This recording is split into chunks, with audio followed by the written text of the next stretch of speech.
안녕하십니까? 안녕하세요. 네, 비가 많이 왔습니다. 그렇죠? 중랑교에는 홍수특보가 내려졌고요. 왕수천 역시 지금 범람하고 있다고 합니다. 전국 여기저기에서 지금 물난리로 힘들어하고 있습니다. 어제 뉴스를 보니까 약한 축대는 그냥 힘이 없이 무너지더라고요. 사람이 없어서 다행이었지, 있었으면 참 큰일 났겠다는 생각이 듭니다. 하나님을 믿으며 살아가는 생에서 얻게 되는 여러 일들이 있는데, 그 중에 이런 어려운 일들을 당하게 되면 참 많은 생각을 하게 되는 것 같습니다. 오늘 스가랴 4장을 통해서 그 말씀을 좀 같이 나누어 보려고 합니다. 특별히 하나님을 처음 믿었던 그 마음과 지금의 내가 어떤 모습으로 있는지를 확인할 수 있는 또 귀한 구절이 되겠다는 생각이 듭니다. 먼저 우리 스가랴 4장을 좀 같이 보시겠습니다. 스가랴서 4장에 있는 말씀입니다. 4장 1절과 2절에 있는 말씀을 같이 읽도록 하겠습니다. 스가랴서 4장 1절과 2절에 있는 말씀입니다. 제가 봉독하겠습니다. 내게 말하던 천사가 다시 와서 나를 깨우니 마치 자는 사람이 깨우임 같더라. 그가 내게 묻되 내가 무엇을 보느냐? 내가 대답하되 내가 보니 숭근 등대가 있는데 그 꼭대기에 주발 같은 것이 있고 또 그 등대에 7 등잔이 있으며 그 등대 꼭대기 등잔에는 7 관이 있고, 3절입니다. 그 등대 곁에 2 감람나무가 있는데 하나는 그 주발 우편에 있고 하나는 그 좌편에 있나이다 하고. 우리 지난 시간까지 이상에 있는 한 4가지의 이상을 좀 살펴보셨습니다. 앞에 말씀드렸던 첫 번째부터 세 번째 이상은 근본적으로 소망을 잃어버린 사람에 대한 이야기, 그리고 직전에 살펴보았던 더러운 옷을 입고 있는 여호수아에 대한 이야기는 알고 계시는 것처럼 자신의 죄 때문에 힘들어하는 사람, 그리고 오늘 살펴보게 될 이 5번째 환상은요, 쉽게 얘기하면 하나님 일을 정말 열심히 하는데 낙담할 때가 있는 사람을 위해서 주어졌다고 합니다. 이유가 뭘까 생각해보면 아마 초심이 아닐까 하는 생각이 듭니다. 초심은 사전에 찾아보면 처음 먹는 마음이라고 합니다. 직장에 처음 가셨을 때의 마음 기억하십니까? 좀 가깝게 여쭤보겠습니다. 올해 처음 하셨던 결심 어느 정도 이루셨습니까? 지금까지 내가 계획한 100% 다 이루셨다 계실까요? 아니면 한 70%? 아니면 난 반 정도 했다. 한 10개 중에 전 3개? 혹시 이런 분 계십니까? 나 이번 새해에 세웠던 계획이 뭔지도 모르겠다. 가물가물하다. 결심이라고 하는 것이 참 지푸라기 같죠? 그리스도인이 되시면서 어떤 결심을 하셨습니까? 혹시 기억하십니까? 올 한 해를 시작하시면서 그리스도인인 나로서 어떤 생각을 가지고 시작을 하셨습니까? 그리고 지금 나의 모습은 어떻습니까? 설마 말씀드렸던 것처럼 이마저도 가물가물하다면 이건 참 슬픈 일입니다. 사실 그 사람들에게 힘을 주기 위한 이야기가 스가랴서 4장에 나오는 이야기입니다. 스가랴서 4장은 먼저 순금 등대와 2 감람나무를 보여줍니다. 이 등대 위에 7 등잔이 있는데요, 알고 계시는 것처럼 등잔은 촛대라고 생각하시면 좋습니다. 기름이 담겨져 있는 그릇이죠. 그리고 그 등대 좌우편에는 감람나무가 있습니다. 그리고 그 등잔에는 관이 하나씩 연결되어 있는데 그거 역시 금관입니다. 양쪽에 있는 감람나무로부터 받아서 주발에서 각각 7개씩 나오니까요, 한 개당 7개씩 연결된다고 하면 총 49개의 관이 연결되어 있습니다. 거기서 나오는 금 기름을 공급받아서 불을 밝히는 등대가 있는 겁니다. 특별히 감람나무에서 그 시작이 이루어집니다. 그럼 도대체 왜 이 이상을 보여주셨을까요? 그 이유에 대해서 6절에 나옵니다. 6절 한번 같이 보실까요? 그가 내게 일러 가로되 여호와께서 수룹바벨에게 하신 말씀이 이러하니라.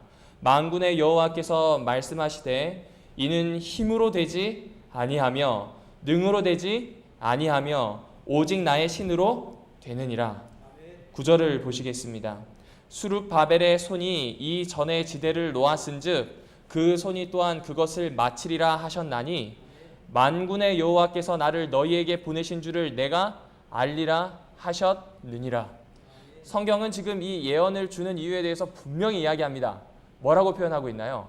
이 숭금 등대와 양쪽에 있는 감람나무에 대한 이상은 사실은 지금 성전을 짓고 있는 수룹바벨을 위해서 주어진 겁니다. 따라서 이 등대는 그 당시에 있었던 이스라엘 백성, 곧 이들이 세워야 하는 성전에 대한 이야기를 하려는 겁니다. 그리고 그 성전에 있는 등대는 솔로몬의 성전에 있었던 등대와는 좀 다릅니다. 주발도 있고요. 또 양쪽에 높이 솟아오른 감람나무도 있으니 이건 확실히 그 성전 안에 있는 것은 아닙니다. 그러나 이것을 통해서 하나님께서 말씀하고 싶어 하시는 것이 있습니다. 그것은 무엇이냐면 바로 그 당시에 있었던 성소와 후일에 있는 교회의 본질에 대해서입니다. 교회의 본질은 무엇인가? 마치 등대가 등잔에 있는 불빛을 밝혀서 세상에 보내주듯이 예수 그리스도의 밝은 빛, 그분의 진리를 세상에 전하는 것, 이것이 본질입니다. 그래서 하나님께서는 예언을 통해 계획을 하셨어요. 이스라엘 백성이 70년 동안 나라를 잃었음에도 불구하고 다시 돌아와서 성전을 짓겠다는 겁니다. 너무나 잘 알고 계시는 이야기지요. 그래서 수룹바벨을 명하셔서 성전 재건을 시작하셨고 교회의 본질을 회복하기 위한 하나님의 계획이 시작이 됩니다. 그리고 신약에 넘어와서는 우리와 같은 초기 그리스도 교회가 시작이 됩니다. 하지만 이 사명을 감당하는 것이 쉽지가 않습니다. 7절을 좀 보시겠습니다. 큰 산아 내가 무엇이냐? 내가 수룹바벨 앞에서 평지가 되리라. 그가 머릿돌을 내어 놓을 때에 무리가 외치기를 은총은총 그에게 있을지어다 하리라 하셨고. 큰 산이 등장하죠. 큰 산은 지금 수룹바벨과 이렇게 대적하는 세력을 이야기하는 겁니다. 알고 계시는 것처럼 성전 재건하려고 하니까 많이 힘들었어요. 주변 나라에서 도와줍니까? 아니면 방해를 놓습니까? 방해를 놓죠. 같은 속국인데 지금 유대만 독립한 겁니다. 쉽게 얘기하면. 그리고 유대 같은 경우에는 그들의 신앙을 인정받은 거예요. 페르시아의 신앙을 따라가지 않는 겁니다. 그러니 다른 이민족들에게는 미움의 대상입니다. 그런가요? 동시에 여기에 와서 성전을 지으려고 했는데 첫 번째 살펴보았던 것처럼 저희가 처음 스가랴서를 살펴보았던 것처럼 20년의 시간이 흐릅니다. 몇 년의 시간이 흘렀다고요? 주춧돌만 놓고 20년 정도의 시간이 흘러버려요. 그러니까 사람들의 마음이 다 무너집니다. 이 무너진 사람들의 마음은 초심을 잃어버립니다. 분명히 우리의 본질에 대한 명목상의 어떤 의미는 알고 있어요. 성전을 세워야 하고 이 성전으로 하나님께서 역사하실 것이고 이 성전이 모든 민족에게 빛이 될 것이라고 하는 거 압니다. 근데 어디서부터 잘못이 됐냐면 이 마음이 무너진 겁니다. 성전은 지어야 하겠는데 마음이 처음 마음인가요? 아니면 다른 마음인가요? 다른 마음인 겁니다. 수룹바벨은 지금 그렇게 사람들과 싸우다시피 하면서 성전을 짓고 있습니다. 하나님의 일을 하는데 낙심할 수 있는 조건들이 하나 둘씩 생기기 시작한다는 이야기입니다. 사랑하는 우리 태능교회 성도 여러분, 우리들의 삶 속에서 그리스도인으로 살아간다는 것은 다른 말로 하면 하나님의 방식대로 산다는 것, 하나님의 일을 하는 것 맞습니까? 맞습니다. 사실 생각해보면 우리처럼 처량한 사람이 없습니다. 밖에서 보기엔. 일주일 열심히 일하고요. 토요일 와서도 열심히 봉사합니다. 그리고 일요일은 첫 시작이라 그래서 쉬기보다 일하시고 아니면 뭔가 새로운 걸 계획하셔서 하시는 분들이 꽤 많은 걸로 알고 있습니다. 쉬는 날이 없어 보입니다. 다른 사람들은 주말에 여행을 가는데 우리는 여행을 가지 않고 이곳에서 예배를 드립니다. 좀 미련해 보입니다. 직업을 가져야 되는데 안식일 때문에 안 되겠다는 이야기입니다. 면접관도 어이없어 하고 그 얘기를 들어하는 사장도 어이없어 합니다. 그런 현실 앞에서 우리의 청년들과 우리는 많은 생각을 합니다. 사람들은 이렇게 잘 나가는 것 같고 잘 되는 것 같은데 나는 하나님의 일을 함에도 불구하고 여전히 정체된 것 같습니다. 또 가끔은 관계가 어렵게 할 때가 있죠. 가정 혹은 교회, 내가 속해 있는 공동체에서 겪는 여러 어려움들은 하나님의 일을 하라는 건지 아니면 하지 말라는 건지 너무나 쉽게 낙담에 빠지게 하는 일들이 많습니다. 그래서 명령하신 그대로 본질을 붙잡고 사는 것이 너무나 힘듭니다. 여러분은 어떠하십니까? 여러분에서 신앙은 여러분에게 있어서 하나님께서 말씀하시는 이 모든 것들은 어떠한 의미가 있습니까? 스룹바벨에게도 지금 초심을 잃을 위기가 온 겁니다. 자, 그러면 좀 더 구체적으로 살펴보겠습니다. 도대체 성전을 재건하고 있는 이스라엘 백성에게 있어서 초심이란 무엇이겠습니까? 그리고 이스라엘 민족으로 본질을 회복하기 위해 그들은 어떻게 초심을 회복해야 하겠습니까? 먼저 이들이 가지고 있었던 초심이 무엇인지를 살펴본다면 오늘 우리가 가져야 하는 초심도 알 수 있을 겁니다. 6절을 좀 같이 보시겠습니다. 이 성경절은 좀 같이 읽으면 좋겠습니다. 스가랴서 4장 6절에 있는 말씀을 같이 읽어보도록 하겠습니다. 시작. 그가 내게 일러 가로되 여호와께서 스룹바벨에게 하신 말씀이 이러하니라. 만군의 여호와께서 말씀하시되 이는 힘으로 되지 아니하며 능으로 되지 아니하고 오직 나의 신으로 되느니라. 이 일, 성전을 재건하는 일은 힘으로도 안 되고 능으로도 안 되고 오직 나의 영, 성령 하나님에 의해서만 된다고 분명히 이야기하십니다. 맞습니까? 여기에서 힘과 능은 비슷해 보이지만 그 어근을 찾아가면 좀 다른 의미입니다. 힘은요, 인간이 가지고 있는 집합적인 힘입니다. 쉽게 표현하면 군사적인 힘입니다. 여러 사람이 모여서 무리를 지었을 때 일어나는 힘입니다. 능은 한 사람이 가지고 있는 개인의 기력입니다. 그 사람이 가지고 있는 기운이고 힘입니다. 능력을 이야기합니다. 사람이 가지고 있는 모든 일로도 성전 재건이 지금 가능하다고 이야기하지 않습니다. 오직 무엇으로 가능하다고요? 성령으로 가능하답니다. 너무나 잘 아시는 이야기입니다. 왜 그렇겠습니까? 하나님께서 계획하시고 하나님께서 하시는 일이기 때문에 그분의 영으로 이루어지는 겁니다. 따라서 이 일에 있어서 사람의 힘이 작용할 수 있는 곳이 없습니다. 좀 더 구체적으로 이야기하면 사람의 힘이 막대한 영향을 끼치는 곳이 없다는 이야기입니다. 하나님께서 계획하시고 하나님의 힘으로 이끌어져 갑니다. 사람은 거기에 참가할 뿐입니다. 그런데 종종 사역을 하다 보면 혹은 그리스도인으로 살아가다 보면 나라고 하는 사람이 나옵니다. 내가 이렇게 열심히 합니다. 내가 이 일에 대해서 책임이 있다고 생각합니다. 내가 정말 하나님께서 주신 이 일을 나에게만 맡기셨다고 생각합니다. 좋은 정신일 수 있습니다. 그러나 사실은 이것은 하나님의 일을 하기에 방해가 될 수도 있습니다.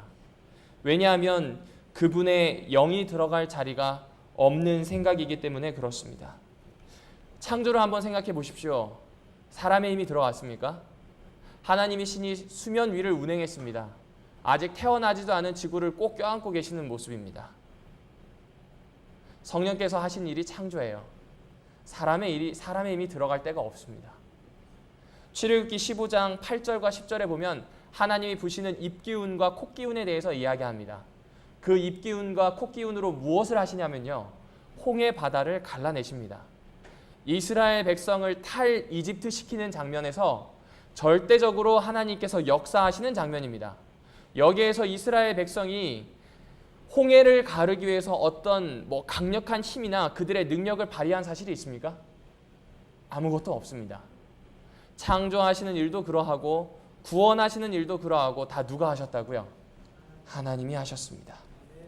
학개서 2장을 좀 보시도록 하겠습니다. 학개서 2장에 있는 말씀에도 똑같이 나와 있는 게 있습니다. 학개서 2장 5절에 있는 말씀입니다. 제가 읽어드리겠습니다. 너희가 애굽에서 나올 때에 내가 너희와 언약한 말과 나의 영이 계속하여 너희 가운데에 머물러 있나니 너희는 두려워하지 말지어다. 학개서는 성전 재건이 시작되는 때에 기록된 겁니다. 스가랴와 거의 비슷한 시대에 있었기 때문에 성전 재건하는 그 처음 모습을 학개서는 너무나 잘 묘사하고 있습니다.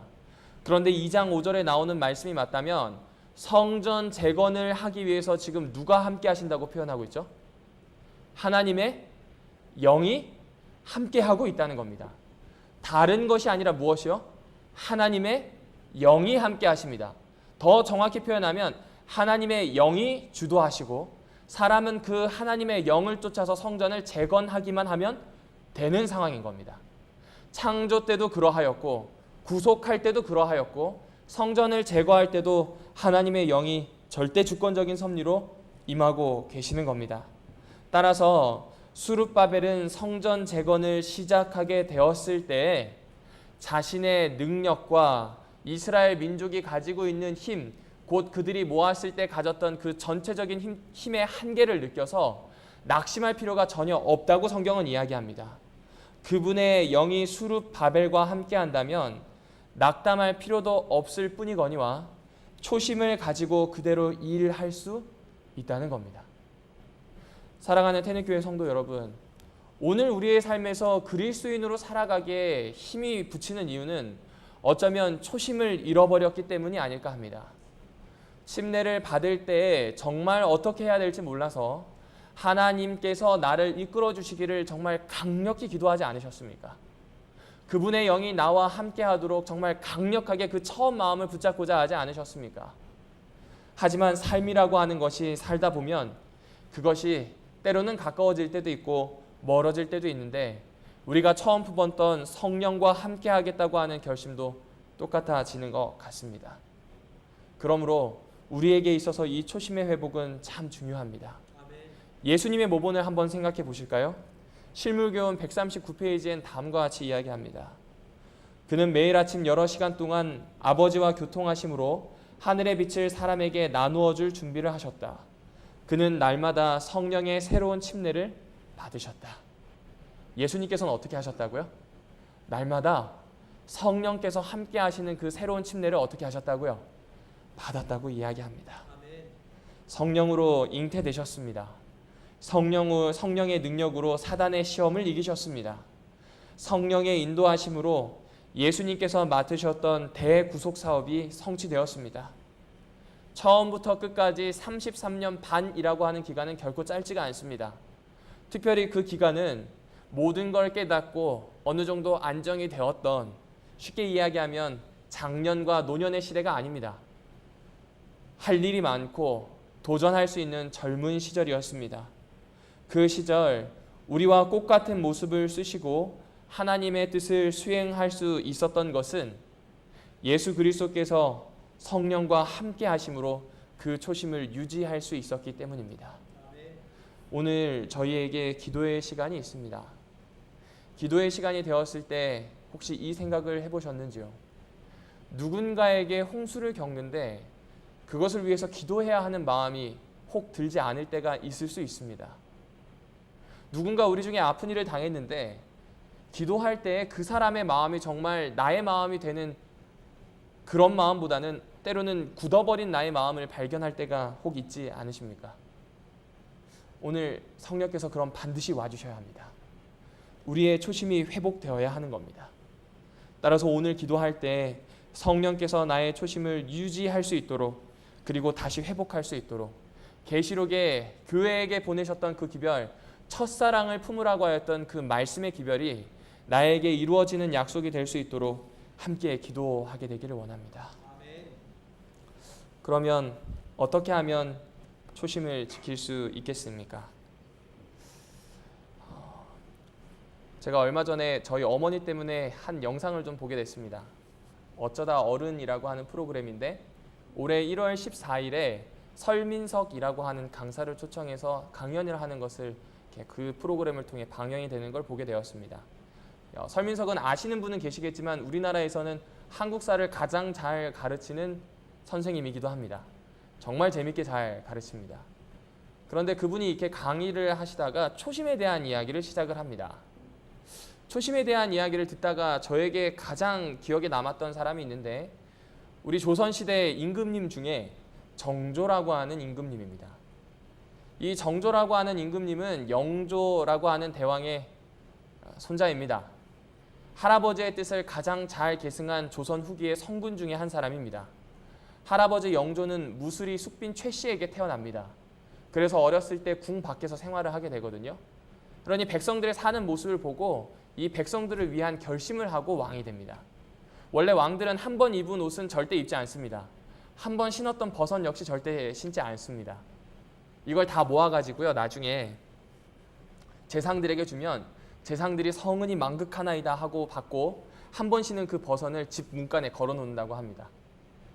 그런데 이 영조 대왕은 어떻게 하였냐면 백성을 사랑하겠다라고 하는 애민의 초심을 가지고 옷을 함부로 바꿔 입지 않았습니다. 그가 입고 있었던 골룡포에는 여기저기 찢고 꿰매진 자국이 있었다고 합니다. 붉은색이었던 색이 연분홍으로 변할 만큼 오랫동안 입었습니다. 내가 옷을 바꿔 입는 동안 백성이 옷을 입지 못하기 때문에 그렇습니다. 그런데 이러한 정신을 잘 계승한 사람이 누구냐면 정조입니다. 정조는 그의 방에다가 액자를 걸어놨거든요. 편액을 걸어놨는데 그 편액에 다음과 같이 써놨습니다. 탕탕평평실이라고 써놓았습니다. 그러니까 자다 깨어나면 탕평 생각할 수 있는 겁니다. 분명히 나의 아버지인 사도세자를 뒤주에 넣어서 죽게 한 사람들이 있지만 이 사람들에 대해서 공평하게 하려는 겁니다. 어떻게 해요? 잘못한 것은 잘못한 것이지만 이 사람의 능력이 있어서 중용할 수 있으면 중용합니다. 그리고 정말 필요한 처벌이 있다면 반드시 처벌하는 정말 공평한 백성을 사랑하는 왕으로 살아갑니다. 백성이 배가 고프면 나도 배가 고프고 백성이 편하면 나도 편합니다.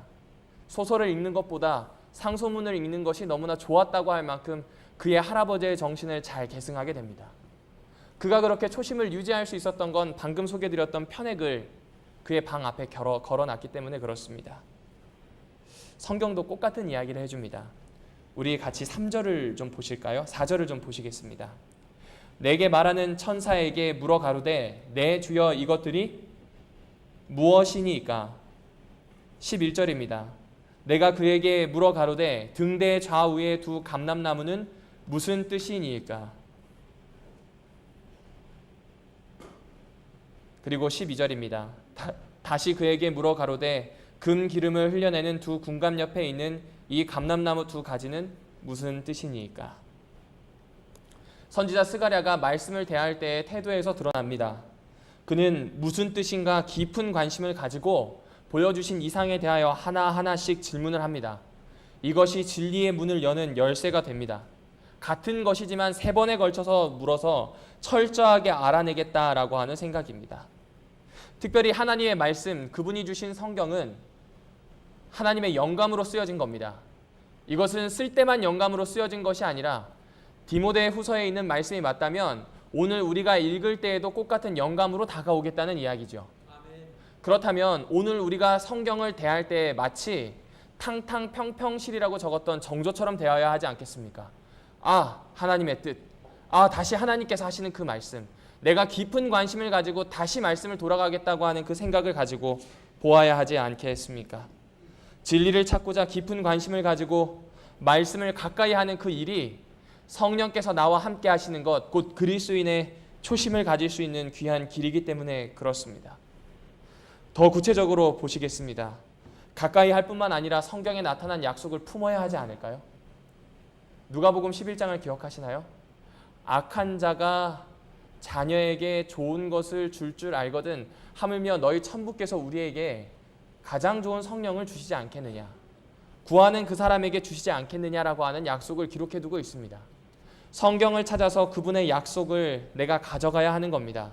가까이 할 뿐만 아니라 성경을 이해할 수 있는 힘을 주시라고 구해야 하는 겁니다. 그뿐만 아니라 성경에 나타난 그 약속을 내가 품을 수 있도록 기도해야 할 것입니다. 하나님의 성령이 없이 하나님의 말씀만을 아는 것은 아무 소용이 없다. 성령의 감화가 없는 진리의 이론만으로는 사람의 심령을 깨우치고 마음을 심화시킬 수 없다. 그러므로 말씀에 대한 깊은 관심을 가지고 더욱 말씀을 찾아야 할 것입니다. 얼마 전에 한 여학생이 저에게 편지를 써주었습니다. 3년 만에 받는 편지입니다. 너무나 좋았습니다. 짧은 편지 안에는 다음과 같은 글귀가 있었습니다. 항상 말씀을 저에게 나누어 주셔서 고맙습니다. 제가 신앙을 지키고 앞길을 준비할 수 있도록 도와주신 것 너무 감사합니다. 열심히 성장하는 땡땡이 되도록 노력하겠습니다. 목사님 화이팅.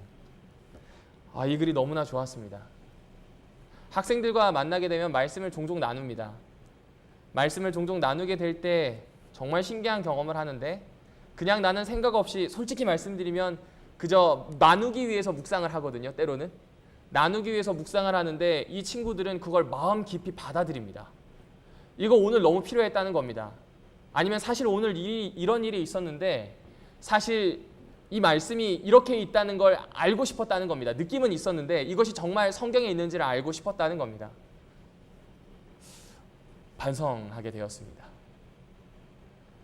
말씀을 묵상하는 나 자신보다 묵상을 받아들이는 상대, 그것도 어린 친구들이 성령에 반응할 수 있는 준비가 된 겁니다. 우리에게도 같은 도전이 있는 것 같습니다. 성령님께서 나에게 작용하시고 나를 여전히 그리스도인답게 하실 수 있도록 우리 말씀을 볼 때 성령님께서 나를 방문해 달라고 기도해 보지 않으시겠습니까? 오늘 이 일이 저와 여러분에게 다시 한 번 더 일어나게 되기를 원합니다. 두 번째, 성령이 나와 함께하는 초심은 어떻게 유지될 수 있을까? 10절을 좀 같이 보시도록 하겠습니다. 작은 일의 날이라고 멸시하는 자가 누구냐? 이 일곱은 온 세상에 두루 행하는 여호와의 눈이라. 다림줄이 수룹바벨의 손에 있음을 보고 기뻐하리라. 성전 재건이 시작되는 날을 염두에 두고 쓴 겁니다. 왜냐하면 에스라 3장 12절에 이 성전 재건이 처음 시작될 때 여러 노인들은 첫 성전을 보았는 고로 그들의 시작이 초라하여 통곡하게 되었기 때문입니다. 학개서 2장 3절은 이렇게 표현합니다. 너희 가운데에 남아있는 자 중에서 이 성전의 이전 영광을 본 자가 누구냐? 이제 이것이 너희에게 어떻게 보이느냐? 이것이 너희 눈에 보잘것없지 아니하냐? 학교도 똑같은 마음이에요. 이전에 성전의 영광을 보았는데 지금 재건하고 있는 이 성전은 너무 작아 보이는 겁니다. 쓸모없고 없어 보입니다. 때론 하나님의 말씀을 쫓아 작고 사소한 일을 하기 위하여 결심합니다. 쓸모없어 보입니다. 힘이 없어 보이고 이어갈 수 없을 것처럼 느껴집니다. 그러나 기억해 주시면 좋겠습니다. 애굽의 재상인 요셉은 이집트에서 노예로 시작합니다. 노예로 시작한 이 요셉은 자신이 할 수 있는 일에 최선을 다합니다. 집안일을 하다 보니 가정총무까지 올랐고요. 다시 버디발의 아내의 모함으로 감옥에 떨어지게 되었을 때 그는 간수장의 작은 일부터 큰 일까지 돕는 사람으로 성장하게 됩니다. 이리하여 애굽의 재상이 되지요. 포로가 되었을 때 자신의 이 상황을 만시지탄하면서 그저 술로 보낼 수 있었던 다니엘은 뜻을 정합니다. 그리고 본인이 할 수 있는 작은 일에서부터 하나하나씩 최선을 다하여 나라가 바뀌었음에도 불구하고 재상이 됩니다. 예수님을 한번 생각해 보실까요? 예수님은 어떠합니까? 말이 먹는 먹이통에서 태어나십니다. 목수의 아들로 초라하게 시작하셨습니다. 그런데 이분이 나중에 만왕으로 오시는 메시아가 되었습니다. 사람의 눈에는 보잘것 없어 보입니다. 다림줄을 들고 청량을 하고 있는 이 꽉 쥐고 있는 스룹바벨의 손은 멸시받기에 충분합니다. 하지만 이 작은 시작을 10절에 분명하게 이야기합니다. 여호와의 눈이 보고 계신다는 겁니다. 여호와의 눈이 보고 계시고 여호와께서 그 자리에 함께 하십니다. 사랑하는 태능교회 성도 여러분, 성령께서 나와 함께 하실 수 있고 내가 다시 초심으로 돌아갈 수 있는 것은 지극히 작은 일에 충실하는 겁니다. 사소하여 지나칠 수 있는, 어쩌면 미미하여 보잘것없는 그 일을 시작하는 겁니다. 제가 결혼을 하고 아내한테 참 많은 걸 배웁니다. 모르겠습니다. 아마 저희 선배님들도 이 같은 길을 걸으셨을 줄 믿습니다. 사실 전 경상도 남자라 표현이 잘 안 됩니다. 그런데 이 표현을 안 하니까 정말 모른다는 걸 알게 되었습니다. 근데 여기에서는 이 사랑해라고 하는 그 말이 정말 작은 건데 잘 하지 못할 때에는 정말 그래? 이렇게 물을 때가 있어요. 그러면 나는 지금 이렇게 충분하게 하고 있는 것 같은데 뭐가 부족한가? 이 생각을 해보는데 잘 생각해보니 사소하지만 그 이야기를 하지 못한 때에는 상대가 전혀 알 수 없다는 걸 배우게 됩니다. 학생들도 마찬가지입니다. 학생들을 만났을 때 격려합니다. 어깨 한번 툭 치고 고개 끄덕이는 게 다였거든요. 그러니까 이게 격려하는 건지를 모릅니다. 표현을 합니다. 너가 가지고 있는 잠재력은 이런 거야. 너는 이런 걸 참 잘할 수 있을 거야. 그러니까 학생들이 꿈을 가지더라고요. 행복해합니다. 정말 작은 것이라 생각했습니다. 제가 해야 되는 일은 가정을 건사하기 위해서 열심히 일해야 되는 것이라 생각을 했었고, 학생들 역시도 좋은 프로그램 아니면 내가 뭔가 잘 배워서 우리 친구들에게 전수해 주어야 된다고 생각을 했는데 그게 아니었습니다. 사람을 회복시키는 일, 사람을 감동하게 하는 일, 다시 한번 성령께서 임하시고 주목하시는 순간은 지극히 작지만 사람에게 집중할 때였습니다. 오늘 성령께서도 똑같이 저의 삶뿐만 아니라 우리 성도님의 삶에도 역사하기를 원하실 겁니다. 그리스도의 초심으로 다시 회복하기를 원하실 겁니다.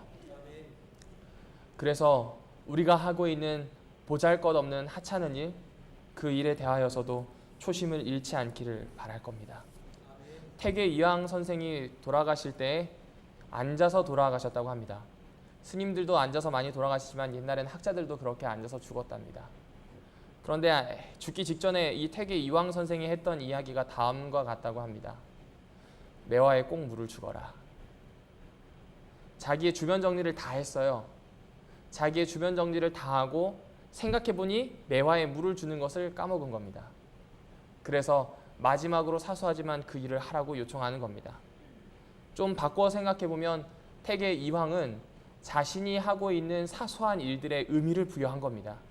사소하지만 매번 반복되는 이 일이 얼마나 가치 있는지를 이 사람은 깨달은 겁니다. 그리스도인으로 살아가면서 드리는 기도, 지나가는 기도가 될 수 있고 가치 있는 기도가 될 수 있습니다. 우리가 부르는 찬미가 노래가 될 수도 있고 하나님을 경배하는 일이 될 수도 있습니다. 그것은 내가 하고 있는 것을 사소하게 보지 않고 정성 들여 할 때 가능할 것입니다. 그리스도인으로서의 초심, 성령께서 매일매일 주시는 침례, 이것을 구하고 앞으로 가게 되기를 원합니다. 신령한 지식은 두 가지가 있습니다. 경험으로 오는 지식과 믿음으로 오는 지식입니다. 지금까지 스룹바벨이 겪었고 우리가 겪은 것을 통하여 하나님은 반드시 약속을 지키시고 이루어내실 분입니다. 마찬가지로 우리에게 이제 믿음으로 가는 지식이 필요할 겁니다. 하나님께서 나를 통하여 성령으로 역사하시고 새롭게 하실 뿐만 아니라 작지만 사소한 것부터 시작하여 어마어마하고 위대한 일을 이루고 싶어하는 그 역사와 가능성이 나에게 있다. 그러므로 주님께 나의 모든 것을 드리겠다. 나에게 가지고 있는 생각을 버리고 다시 그리스도인, 다시 예수, 다시 기도, 다시 예배로 돌아가겠다. 함께 이 결심이 저와 여러분에게 있기를 원합니다. 스룹바벨의 성전을 성취하시면서 언약의 말씀을 주셨습니다. 그리스도인으로의 초심을 잃지 않도록 우리에게 주신 겁니다. 하나님의 일을 하면서 하나님의 사람으로 살아가면서 낙담하는 것이 아니라 늘 초심을 유지하는 사람, 고로 성령께서 나를 사용하시는 그런 귀한 사람이 되길 원하며 오늘 말씀을 줄이도록 하겠습니다.